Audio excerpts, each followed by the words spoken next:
Welcome, everyone. Welcome, everyone. Yes. Yes, I'll take it.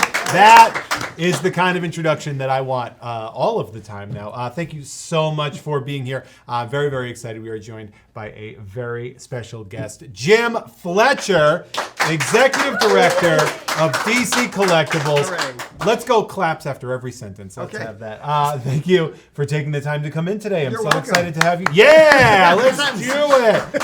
It's gonna be a long interview. Love having you here. Super excited. This is going to be a great show. We have some products here to discuss, but before that, I actually want to talk about you, Jim Fletcher of DC Collectibles, because Any questions coming? I have questions coming for you. Oh, wait, you better be prepared because I got them for you. You always been a comic book guy?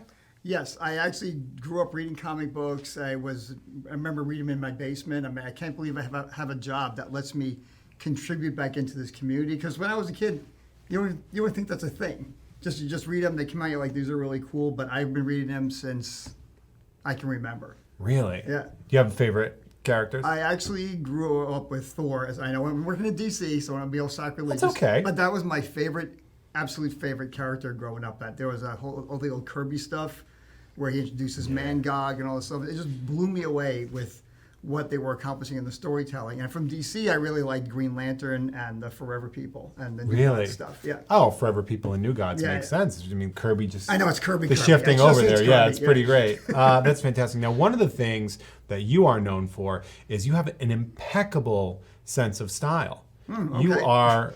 I think widely considered the best dressed man in the industry. Oh my goodness! I know. Well, I mean, come on, look at this. You look fantastic. Wherever you go, whether it's like a con floor or whether it's here in an interview or something, you always look really dapper. Never in like jeans and a t-shirt and a hat. I do own them. Not like the. I mean, you look great. Oh, go on with that. Come on, go. Go on with that. Stop your pants. Now, have you always sort of been this dapper? I guess you always dressed real nice. You know what's funny? I was trying to. That's a good question. On my dad's Facebook page, if it's still up, he put up a picture of me as a kid in a suit, and then he told me the story like I wouldn't sit still for the picture until I put this jacket on. And even the picture, you can see my hands still blurry because I move around a lot. Really? So maybe that's true. And my dad was also in the Brigade of the American Revolution, which is a reenactment place. Actually, you brought. So, look at that. So my mom and dad did a lot of traveling around. They were in the Brigade of the American Revolution, and just this all revolting against England everywhere they could go. Still torn around, giving it to King George. Yeah, I like yeah. that. Now we That's got so Brexit cool. to deal with, but they actually did. They did this for a long time. So I guess I've always been around that kind of thing. Yeah. And I worked in the garment center for a while, so. Should wear like old Revolution era wool suits in the summer. Well, it's a little scratchy. Yeah, but I they would did. think so. Yeah. Oh, that doesn't seem easy. Yeah, it's a little scratchy. So speaking as an authority, then, who would you consider to be like the best dressed character in comics? Who would you put it on? Well, I don't know. If it's not Bruce Wayne, then who else is it? I mean. Well, that's fair, but that's. You're just giving it to the billionaire at that point in time. I feel like he wears a nice tuxedo. Well, he probably has a very nice. What about for superhero costumes? What do you think? Yeah, I guess that wouldn't count for that. Yeah, I wouldn't. Yeah. I don't know if it counts as the best dress, but I always liked the classic Gil Kane Green Lantern costume. I just thought it was so cool. But that's a good question. A lot of the New Gods had really cool. Characters, but I don't know if they're fashionistas really. No, they just have cool costumes. I'd say the New Gods certainly had their aesthetic of the time, and the Forever People have that cool hippie aesthetic. Yeah, Kirby I think really captured a lot of that place in time, and that somehow is timeless for a lot of it too. That 70s aesthetic, and then it's somehow managed to sort of move forward. And it's cool when you see that in the movies and stuff when they're taking stuff that's been developed in the way back, and they're still taking those costume designs and just tweaking them and making them better and more modern all the time, and they can still hold up with the basics. I think that's super interesting. That is really cool. Now, you started with DC in 2005, I want to say, as a senior art director. Yeah. Is that correct? Now, was that something that you were sort of like a freelance designer before that and you got into DC? Like, how does that happen that you sort of get in and then continue to work your way up? That's a really long story, which is too long for this one, but I'll go to a very brief time check. Yeah. I had my own design studio, went out of college for a while and being in bands and doing some other stuff and wasting a lot of time. But at one point, I really started collecting a lot of stuff. I was collecting Japanese robots and Robotech stuff, and even GoBots. I'm going to say it. Nothing wrong with that. And I started getting more and more stuff. And one of my friends, Ed Bulkus, who had my job at the time, said, you keep buying all these toys. Like, why don't you think about designing this stuff instead of I was doing a lot of this 2D graphic design, building people's showrooms. And I'm like, oh, that could be really cool. And I started changing my clientele to focus more on 3D product design. Now, in your collection, let's take a look at your entire collection. What is your prized possession? What's the one thing in your collection that is really sort of like the top of the heap for you? Okay, well, that's another funny thing about being a collector. It changes constantly. Really? Like, I'm like, oh, today that's my favorite thing. Then tomorrow that's my next favorite thing. But if I had to pick something, like if my house burned down, what are you going to take and run out the door with? I actually have a prototype of a statue that John Matthews did when we did a line called Amikami a while ago, and he actually did a beautiful sculpt of this Dula Dent character that I designed. Oh, okay. And I have the original paint master of it in my house.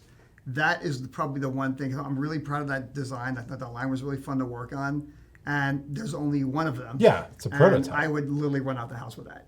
That is a smart choice. I mean, I think. should probably save my family and stuff first. But if I'm just They grabbing got a legs, toy, right? They can run out themselves. They're That's fine. true. Don't worry about they it. got a cat's fast. Yeah. The dog can run. Yeah. The fish.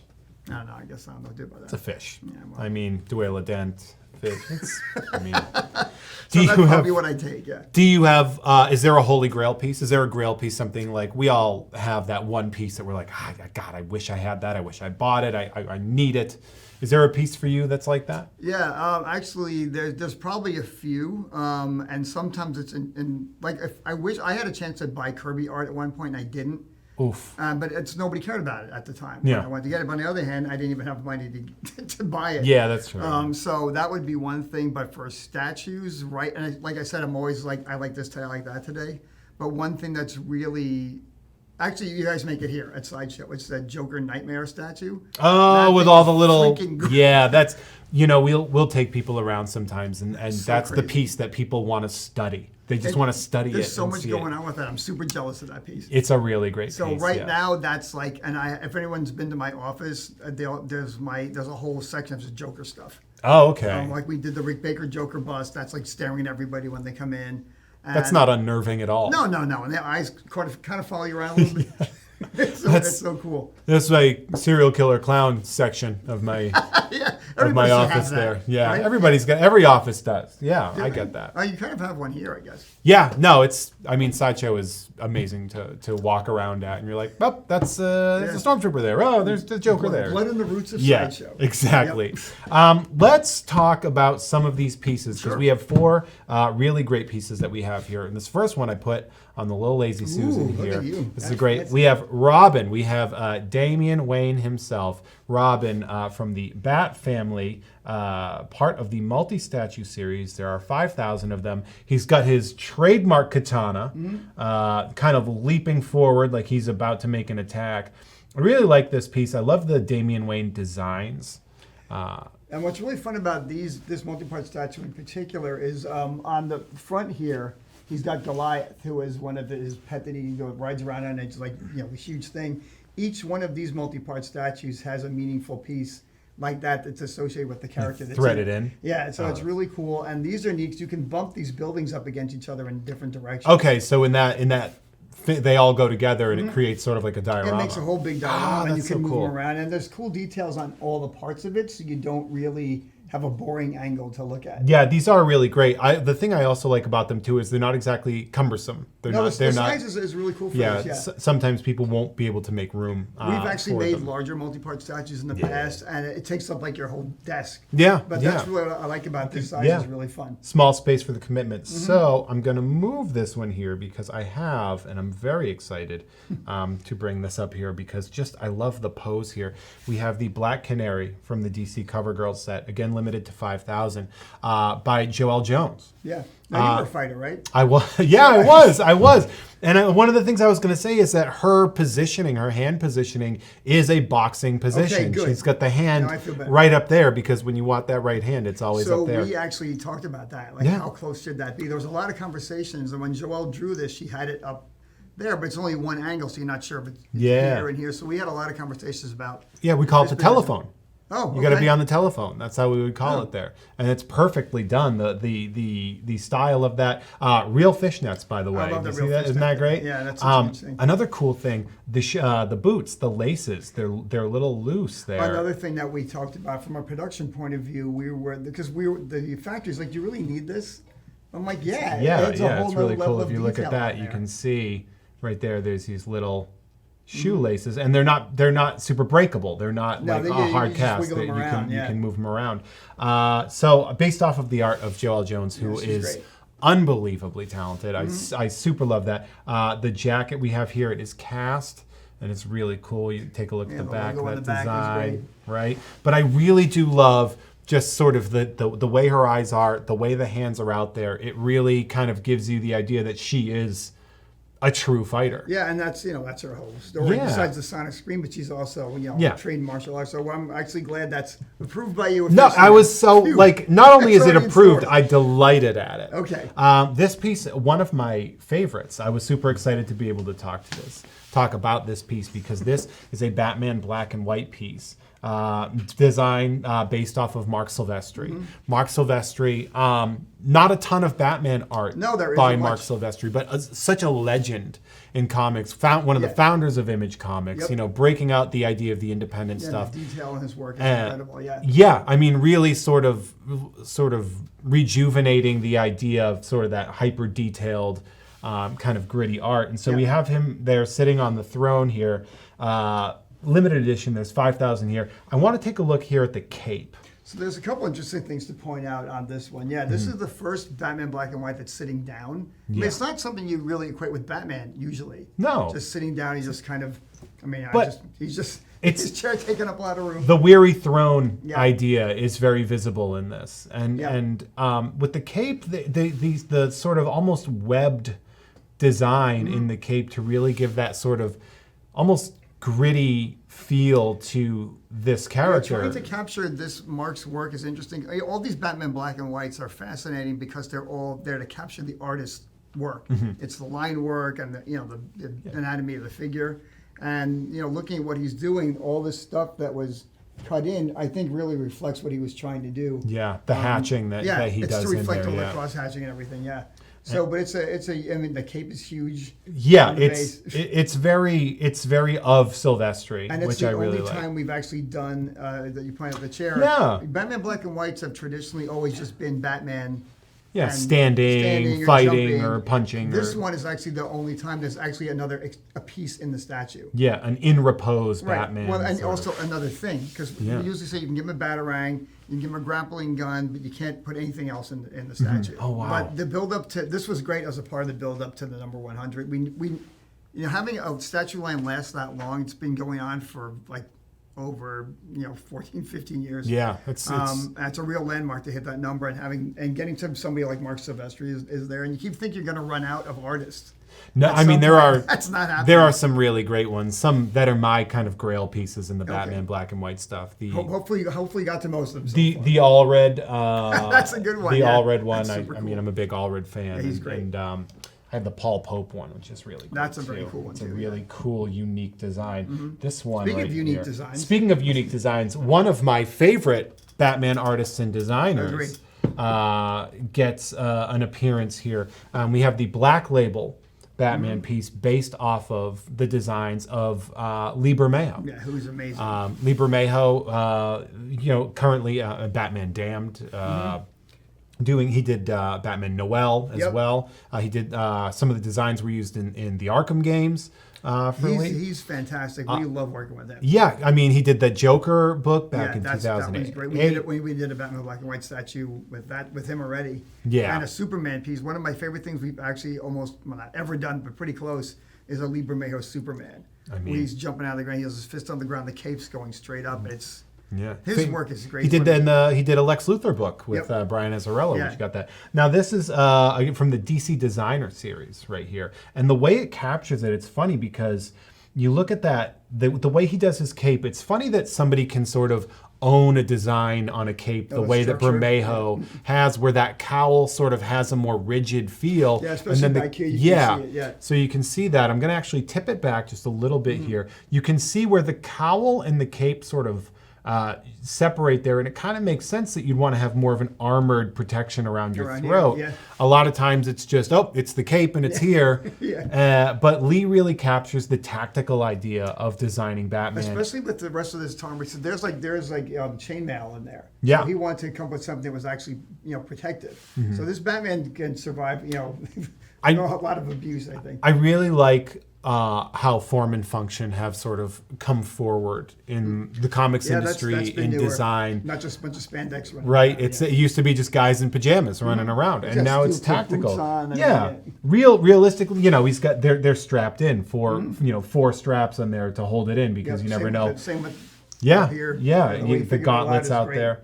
I really, really enjoy that. I like the slight hint of brown in the utility belt as well, because we have a primarily black and sort of steel gray coloring, and then just that little bit of brown really kind of makes it pop. It's one of the things that makes Batman, even though he's very limited color palette in general, but even here it's very versatile because instead of a bright yellow belt, it's the brown to nod to that. The Bat logo is still in there, but Lee sculpted it right in, so it's not like a and target. That kind of, I think Noel was a good example when he did that design where the Bat symbol was literally a part of the cowl. He borrowed from that, and this is basically an upgraded version of the Bat costume. And it's great. I really like that. It actually, if you look, the foot comes off the base a little bit, adds that little extra bit of sort of dynamic we want to get pose more, on there. when he sent this drawing in, we try to figure out, a lot of our stuff will come in, and we want to keep that extra movement in the piece, because if everyone's just standing with their feet flat on the base, it does limit what you can do with the poses a lot. But he's one of the best artists working in comics today. He's been great to work with.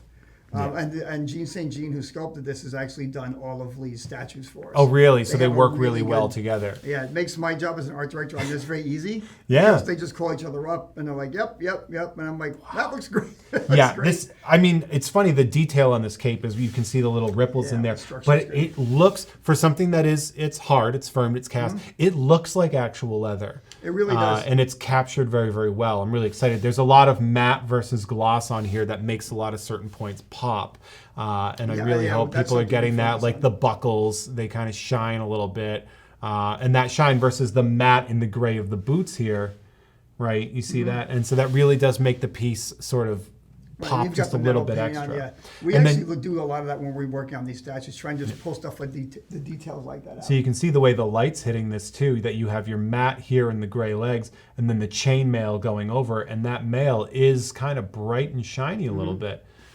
And this one's sculpted traditionally. So I know we do a lot of digital sculpting, but Gene still does the stuff traditionally. So something I really like about this that you don't get in a lot of stuff is that most of the time with Batman you get cowl, you get the head, and then it's just the eyes, the white eyes that you can see. Here you can see this is a man in here. If you look at the eyes there, you can see it's him. It's not the sort of eye black that you'll see in the movies. That is interesting how a lot of artists will interpret that differently. Yeah. A lot of times it's just a white shield in here. But that's what Lee wanted to do with this one, so that's what we did. So our job to match the artwork. So I am stoked that we got to talk about these pieces. And thank you, by the way, so much for coming by. Guys, head to side.show/DC. Collect DC statues, Check that out. We've got a lot of really great stuff available on there. Jim Fletcher, thank you so much for coming by. I loved having you here. I want to get you back here as soon as possible. Let's do it. Thank you, everyone, for joining us. And don't forget to let your geek side show. Thank you so much. Say bye, Jim. Bye, Jim. Bye.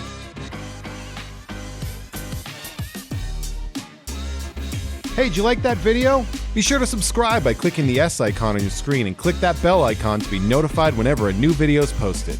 If you'd like more info on the items featured in this video, click the link provided under Product Info. Thanks for watching, and don't forget to let your geek side show.